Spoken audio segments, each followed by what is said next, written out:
Hey, it's Dino here from Gardeners HQ. Let's take a look at how to grow persimmon. Let's take a look at the persimmon tree, a delightful and fruitful addition to any garden. Known scientifically as Diospyros kaki and native to China, the persimmon tree is renowned for its sweet, honey-like fruit and striking autumn foliage.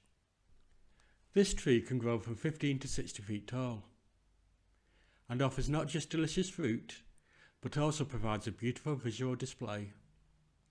It has green-blue leaves that turn vibrant orange and yellow in the fall. Persimmons are easy to grow, making them perfect for beginner gardeners.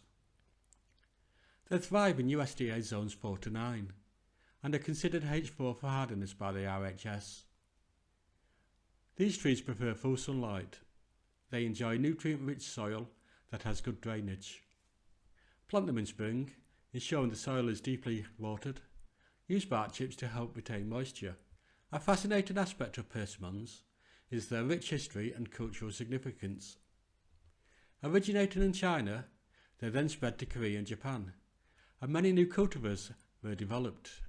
In Korean folklore, dried persimmon fruits are believed to scare away tigers. In the Ozark, slicing a persimmon seed is said to predict the severity of the oncoming winter. For gardeners, persimmon trees are not only a source of delicious fruit, but also allow you to connect to ancient horticultural traditions. They have great nutritional value, providing vitamins A, C and B, iron, potassium and manganese. Thus, growing persimmons in your garden lets you enjoy both visual splendour and their delightful healthy fruits.